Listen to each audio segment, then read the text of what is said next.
Okay, so let's get into stoichiometry. Um, First definition, stoichiometry is a process.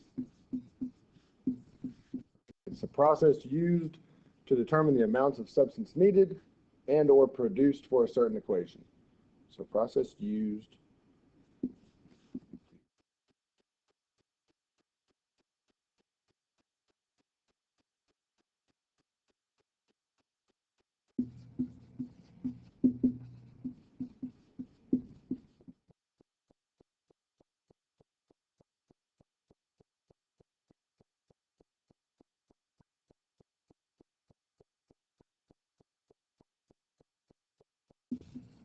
for a certain equation. Okay, so what does that mean? Um, Basically what it means is we're going to figure out how much of one reactant do we need to produce a certain amount of a product. So far, when we're doing our conversions, we've only been converting um, the units of one substance. So now we're going to convert from one substance to a different substance. Okay, and you do this all the time, you just don't really know it. So for instance, if you need, you know, if we need 3 ham sandwiches, we know, so that's our product, is a ham sandwich. We know several things. First, for each ham sandwich, we need 2 pieces of bread, okay, plus, I don't know, 1 piece of ham, plus a piece of cheese, and then you can add whatever else you wanted to. But that's the basic, okay, if you wanted to add lettuce or whatever. But that's the basic. So each one of these is going to give you 1 ham sandwich, okay? So these are your reactants. Your ham, your cheese, and your bread are all going to come together to give you your product. So if we said, okay, we need 3 ham sandwiches, how many pieces of bread do we need? Well, if each 1 ham sandwich needs 2 pieces of bread, 3 ham sandwiches are going to need 6 pieces of bread. Okay, so you do this kind of thing all the time. You just, you just don't do it with chemicals. All right, so that's what we're going to do, is just do this with chemicals. So let's look at an example. Let's go with H2 plus N2 yields NH3. Okay. And the first step, number one, okay, step one, always balance the equation. Because if it's not balanced, it doesn't work. Okay? Always balance the equation. So that's the first thing you should do, is just make sure that it's balanced. So if this is going to be balanced, we need to put a 2 here and a 3 there. Okay? Because we're going to use these coefficients as our ratios from one substance to another, and that's how we're going to get from one substance to another, is by using those coefficients. Okay, so let's say we have 30 grams of hydrogen. How many grams, or sorry, we'll do moles first. We'll do moles, that's fine. So we have 30 moles. Sorry, I know you probably have to erase some stuff now, but how many moles? Okay, how many moles of NH3 can we make? Okay, so we're going to start with 30 moles of hydrogen. This is where it becomes very important to make sure that your units are written correctly. So not only do we have moles, but we have moles of hydrogen. Okay, so when we go from one to another, we're going to need to make sure that we are going to the right substance. Okay, so we're going to go to moles,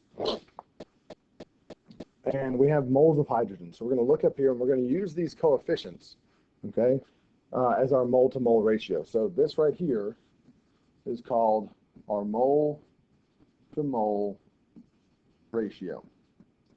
Okay, and we're going to use the coefficients.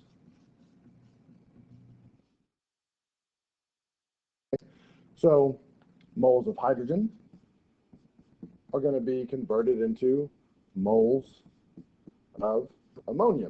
So how many moles of hydrogen do we have? Well, the coefficient there is 3, so we have 3 moles of hydrogen. How many moles of ammonia do we have? Well, the coefficient there is 2, so we have 2 moles of ammonia. The math is done the exact same way. 30 times 2 divided by 3. Okay, and when we do 30 times 2 divided by 3, we get 60 divided by 3, so we have 20. We can make 20 moles of NH3 with 30 moles of hydrogen gas. Okay, so that's the process. This is our new conversion factor that we're going to be using, called the mole-to-mole ratio. So when you hear me say use your mole-to-mole ratio, or what is the mole-to-mole ratio, you're looking for that conversion, and you're looking at these coefficients here. Now there's nothing right here, so again it's understood to be a 1. All right, so going from moles to moles is pretty easy. So if we're taking a different example, and let's go from grams to moles. Okay, let's say we have this equation: magnesium plus oxygen yields magnesium oxide. Okay, so magnesium oxide. So we have, first we need to balance it. So there we go, now it's balanced. Okay, so the question is, let's convert 0.5 milligrams, or sorry, let's do 0.5 grams of magnesium converted to grams of magnesium oxide. Okay, so grams of magnesium oxide. You've done all of this before. Okay, you're just breaking it up into steps. So the first thing we have to do, we have our mass, our known substance. Okay, we're going to convert that into moles. Known substance. Then we are going to convert that into moles of our unknown. Moles of what we want.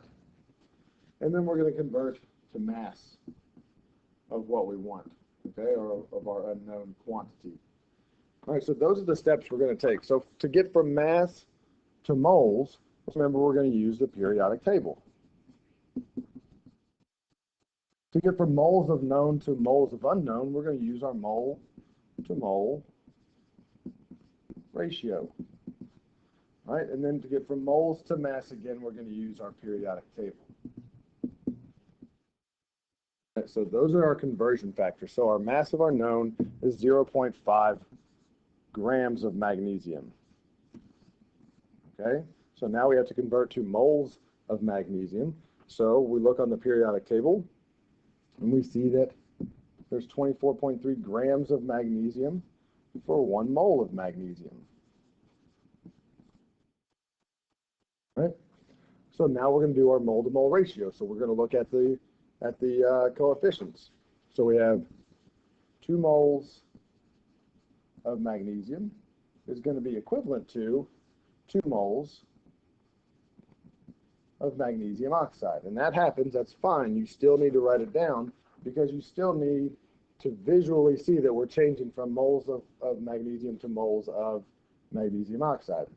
So now again, we're going to convert into grams. So we have 1 mole of magnesium oxide. We're going to find the mass using the periodic table of magnesium and oxygen. So 24.3 plus 16 gives us 40.3 grams. And then the math, just like in a math class, you're going to take things that are on the top and the bottom and just divide them out. So grams of magnesium oxide, or sorry, grams of magnesium cancel out, moles of magnesium divide out, and moles of magnesium oxide divide out. And what you're left with is just grams of magnesium oxide. So you're going to multiply across the top.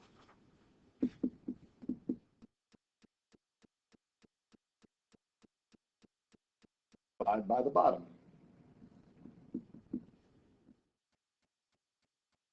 Okay, and what you end up with is 0.83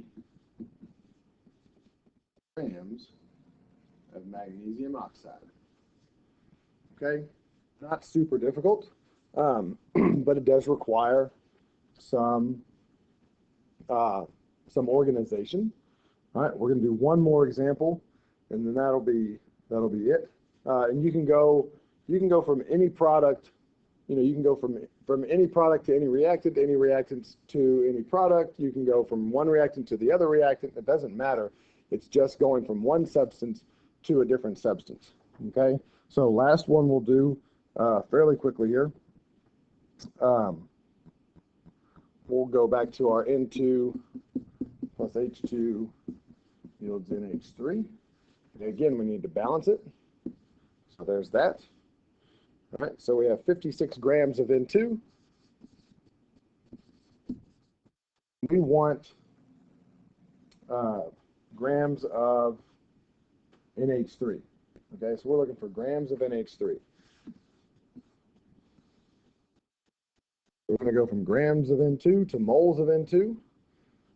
Okay, so we have 28 grams of N2 is equal to 1 mole of N2. And then we're going to do our mole-to-mole ratio. So we have 1 mole of N2 is equal to 2 moles of NH3. And then 1 mole of NH3, use our periodic table again, and we're going to get 17.04 grams of NH3. Okay, so now we're at grams of NH3, which is what we're asked for. So grams of N2 divide out, moles of N2 divide out, moles of NH3 divide out, and we're left with grams of NH3. Multiply across the top. So 56 times 2 times 17.04 divided by 28. You can leave out the ones. It's not going to change anything. And that's going to give you 68.11 grams of NH3. Okay, so that's basically stoichiometry. It's just a mathematical way to go from one substance to another substance. Okay, I would encourage you to start with the mole-to-mole stuff first, and then work your way to the mass, from going from one mass to another mass.